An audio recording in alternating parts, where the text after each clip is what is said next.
রাত্রে ঐশী কোথায়? ভাইয়া, ঐশী তো আমার সাথে কথা বলবেন। দাও তো ওকে। ভাইয়াও তো ঘুমায় গেছে, অসুস্থ তো, উঠলে বলবো আপনাকে কল দিতে। তুমি ওকে ডেকে বলো আমি ওকে কল দিছি। Hello hello hello. কে রে, তুই না বাসায় ঘুমাস? তাহলে এখানে তোর এক্সের সাথে রং তামাশা কে করে? মিথ্যার উপর তো মনে হয় পিএইচডি করে ফেলছিস। ওনা শুধু তোর ফ্রেন্ড?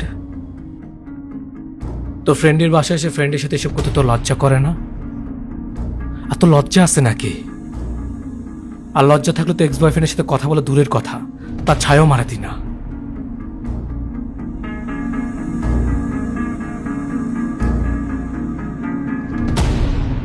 আবির, ও হচ্ছে আমার এক্স পিয়াল, আর পিয়াল ও আমার ফ্রেন্ড আবির।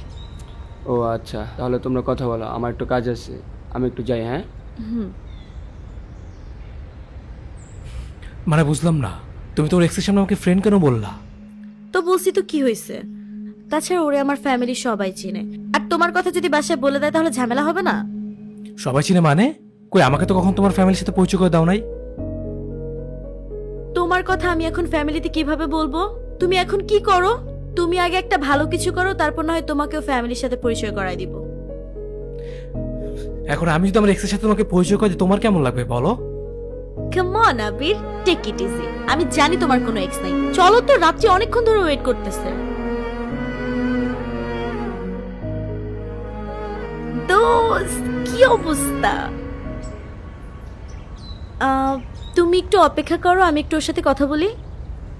হুম। দোস্ত, জানিস পিয়াল না এত সুন্দর হয়ে গেছে। আমি না বুঝি না ব্রেকআপের পর এক্স কিভাবে এত সুন্দর হয়ে যায়। আসতে বল, শুনে ফেলবে।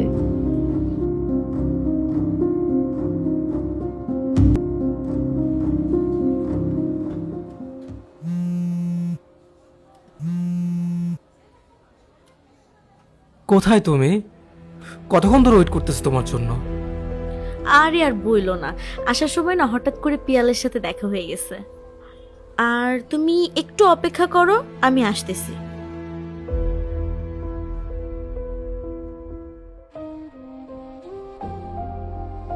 আমি এদিকে ওর জন্য অপেক্ষা করছি, অন্যদিকে ওর এক্সকে সময় দিচ্ছে।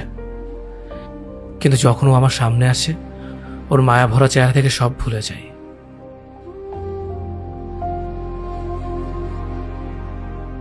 তুমি আমাকে লেট করে কল দিলা কেন? মানে তুমি কি চাও না আমি আমার ফ্রেন্ডদের সাথে দেখা করি, আড্ডা দেই? সমস্যা কি তোমার? আর তেমন কিছুই না, আমি তো তোমাকে কল দিয়েছি, কিন্তু তুমি তো আমার ফোনটা ধরো নাই। শাট আপ আবির, তোমার এই সমস্ত ফালতু কথা শুনতে আমার এখন একদম ভালো লাগতেছে না। তুমি এখন আমার সামনে থেকে যাও, আমি একাই যেতে পারবো। আমি কি দিয়েছি তোমাকে? তুমি কি যাবা নাকি আমি বাসায় ব্যাক করব?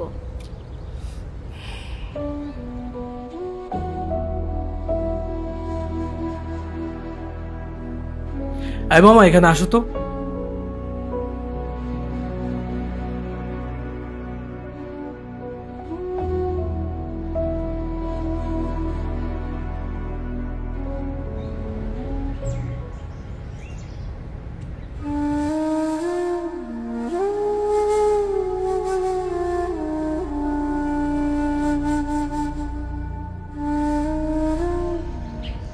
Hello, hello. তুমি আমাকে রাস্তায় এভাবে একা ফেলে চলে যেতে পারলা? তুমি তো বললে আমাকে চলে যেতে। আচ্ছা, আমি আসতেছি এখনই। এবং রিক্সা ঘুরাও তো। সরি। তুমি আমাকে এভাবে একা ফেলে চলে গেলা? আচ্ছা বাদ দাও, সরি, চলো।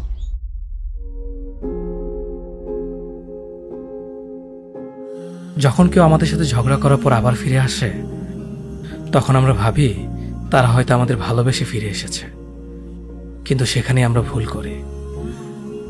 ফিরে এসে নিজের ভুল স্বীকার করে সবকিছু ঠিক করে নেওয়ার মধ্যে কিছু কারণ থাকে।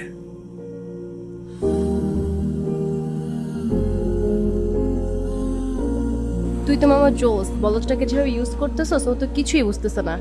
তুই তোর এক্সের বাসায় যাস, মজা করতেছিস, আর বোকা ছেলেটা তোকে অন্ধের মতো বিশ্বাস করতেছে। আরে আর বলিস না, এর জন্যই তোকে রাখছি। আর নয়তো এরকম একটা ছেলের সাথে আমি প্রেম করব? শোন, আজকে আমি পিয়ালের বাসায় যাব, আর আমার ফোন অফ পেলে যদি তোকে ফোন দেয় তাহলে তুই বলবি আমার শরীর ভালো না, আমি ঘুমাচ্ছি। তোর জন্য যার কত মিথ্যা কথা বলা লাগবে?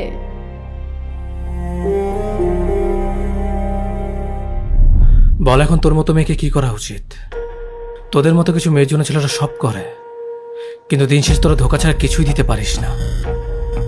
তোকে ভালোবাসার কি কমতি রাখছিলাম? যখন যা বলছি সবকিছু করার চেষ্টা করছি, তারপরও কেন এমন করলি? আর কথা কথা না বলস সব ছেলেরা এক, হাজার ছেলের সাথে মিশে গায়ে লাগাবো কলঙ্কের খালি, আর দিন শেষে বলবো সব ছেলেরা এক। আর হ্যাঁ, আর আমি এটাও জানি সব মেয়েরা এক না। তোদের মতো কিছু মেয়ের জন্য ভালো মেয়েদের এই ট্যাগ নিয়ে ঘুরতে হয়।